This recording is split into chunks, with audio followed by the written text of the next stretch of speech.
Alright, ladies and gentlemen, I'm here on the show. I'm here to talk about Smackdown tonight. The show. Stupid phone. I'm here to talk about Smackdown from tonight. Thought pretty good Smackdown tonight. One of the better Smackdowns lately.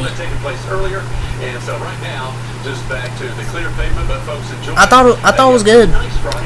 You know, with Cody Rhodes opening the show, him offering Kevin Owens a title shot, him reluctant to accept it until Nick Aldis and Cody Rhodes mentioned Roman Reigns possibly in a title shot. Kevin Owens said he didn't deserve it, but why should Roman Reigns get a title shot? They pretty much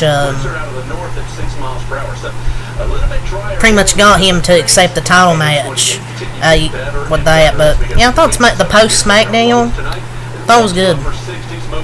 No Jacob Fatu tonight. I'm pretty sure he might be injured. I don't know. They're probably saving him for the big stare down with both bloodlines there. I'm not sure how they have Jacob there without. I'm just not sure how they have Jacob there without having him in the same ring with Roman at some point. I think the injury angle was a proactive way to avoid that just prematurely. The fact there we really haven't gotten updates besides he was in a boot, walking boot, it's kind of concerning.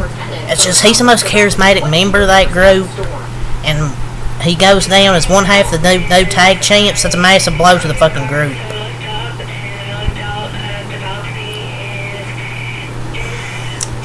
I'm just hoping that where it was shown he was in that walking boot is precautionary. Yeah, but the post Smackdown SummerSlam I thought was pretty good. I just don't know when we're gonna get the OG bloodline, man. Like Jimmy Uso, Jey Uso. Like when are we gonna get it? I know it's 3 months till Survivor Series, I think. So they might wait. I don't know how long they'll wait, to be honest. But maybe next week. But Jimmy Uso has to be coming back soon. It was reported a long time ago. It felt like he was cleared. So they're going to be coming back. I don't know when he's going to come back. He has to come back soon. Like, I don't see how there's not. But yeah, Roman just smoked the no bloodline by himself in one segment. Just destroyed them all. Like, just storyline, that's how weak they are, storyline without Jacob Fatu. The only, real threat, just being legit, is Jacob Fatu. I want to see that, we want Jacob Fatu and Roman Reigns, pal. Roman Reigns getting that big pop, getting those cheers. He showed up, he didn't even say a word, killed everyone. And I'm pretty sure next week, maybe he'll, talk. But this run's gonna be insane. This reaction tonight, he got. That's the reaction Vince McMahon wanted for Roman Reigns, but he just couldn't book it. He just couldn't book him to where the fans wanted to cheer him. But Triple H has in just about a week. But obviously I'm a fan of his. Roman's that is. I'm really glad he's getting cheers. Because I never hated him, I just hated the title reign the last about year. But this storyline's gonna be good. Trust me.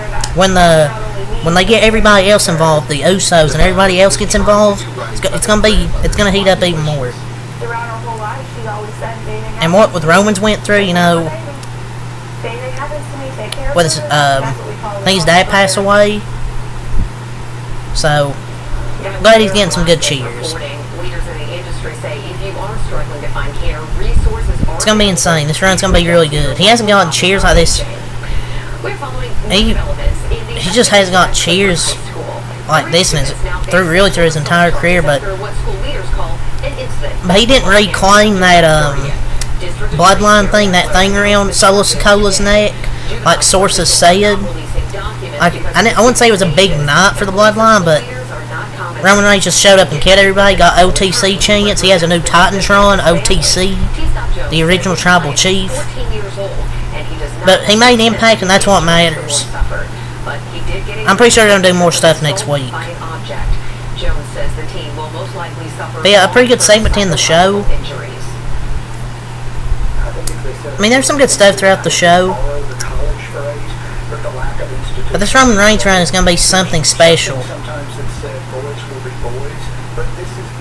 But is Jimmy okay? Like, is he still injured or something? Because I thought he was going to be back before Roman come back. Jones says if the coach or any other school officials were aware of the situation, we had I think #1 contenders matches with DIY and the Street Profits winning. That's gonna be good. That's gonna be a good match. DIY and the Street Profits, two of the best tag teams they have. LA Knight had his U.S. title celebration. Then we had a #1 contenders match.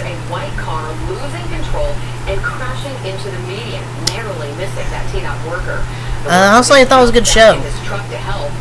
I would give it like an 8 out of 10. Andrade and Santos had a calm good match. I like during when Santos Escobar was out there with LA Knight, and he said, with everybody saying Escobar, C. I thought that was funny. But yeah, they had a good match also. Andrade and Santos. Santos Escobar obviously gets the win because Carmelo Hayes interferes because they're in a feud. Cost him the match.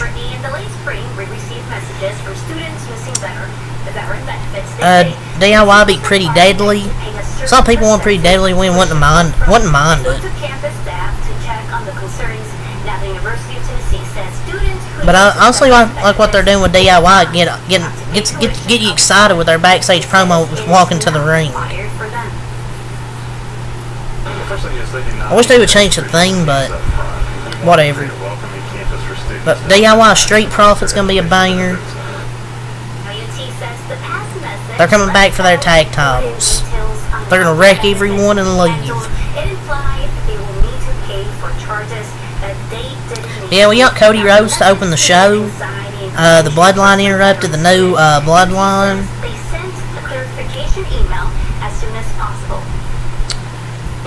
So, yeah, Kevin Owens comes out to even the odds. All the Bloodline leaves, and then Cody wants to KO to face him for the world title, bashing Berlin, but Kevin Owens says he doesn't deserve it. He legit looked like he's offended that he got offered the world title shot. I think you know what's going to happen before the pay-per-view. Something, maybe the prize fighter returns. This is also going to trigger the Randy Hill turn because he's going to feel Cody Rhodes maybe overlooked him. Didn't offer him a title match, but he offered Kevin Owens a title match. Yeah, Randy Orton's going to probably turn heel. I mean, he has a world title shot against Gunther, but it's not like he's going to be in a long-term feud with him. He's not going to win. He's just He's just going to help Gunther get over. He's going to be mad at Cody for giving KO a world title shot when he's getting one on the other show. So I'm bringing for Orton. So it's wrestling. It's going to happen. But and Cody Rhodes, he's cornering himself, pal.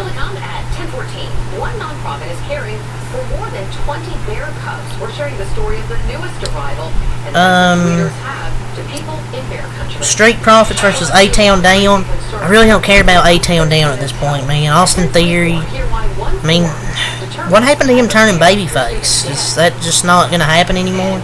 I mean, I don't know if him as a babyface would be any better. He's just fizzled out. I mean, Street Profits won a okay match. I just didn't really care for it. But Montez Ford, man, I'd really like to see a singles run out of him. But they're not going to allow it to happen.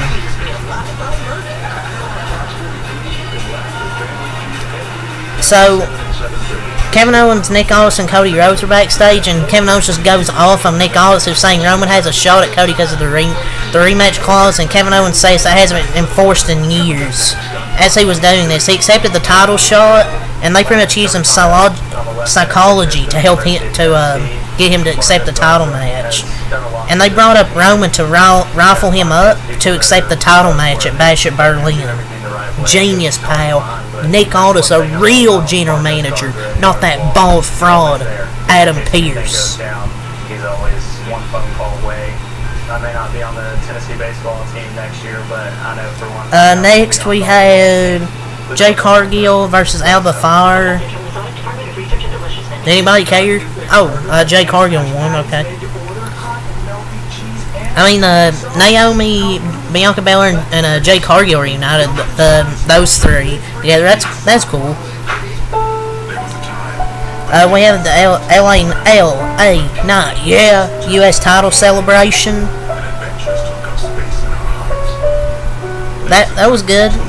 It's just perfect, man. LA Knight looks perfect with that United States Championship around his waist. And I guess it was people were saying a new theme. I guess it was remix, but it really sounded the same, to be honest. They definitely remixed it, but it's not completely different. It really just sounds the same. That U.S. title is made for him, pal.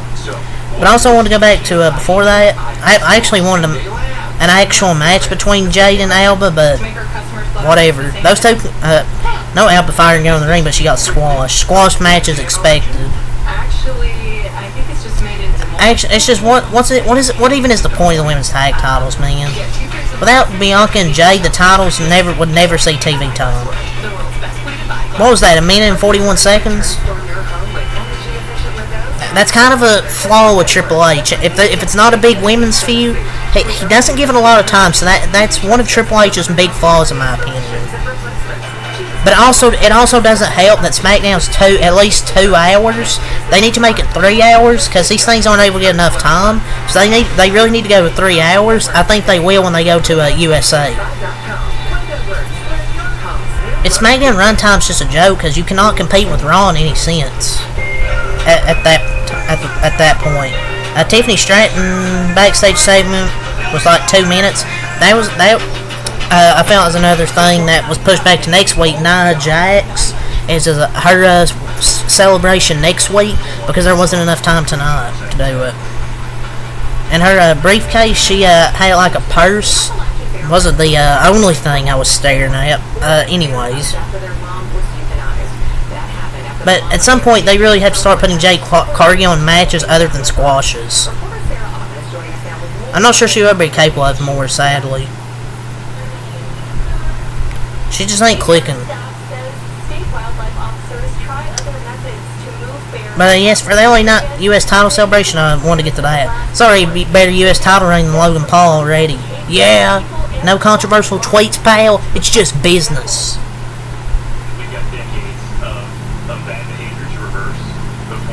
But in a perfect world, it would be Andrade as the first challenger. So obviously it was going to be Santos Escobar. You know Carmelo Hayes was going to cost Andrade the match. But they can do that at some point. And we got a video package of Giovanni Vinci. He's alive? Yes, Giovanni Vinci. We haven't seen him in forever. I thought he was going to be gone. It'll be weird if he never mentions Ludwig Kaiser, though. I mean, though, he tried to flirt with Tiffany Stratton. I mean, you miss the shots you don't take. So, hey, he took his shot.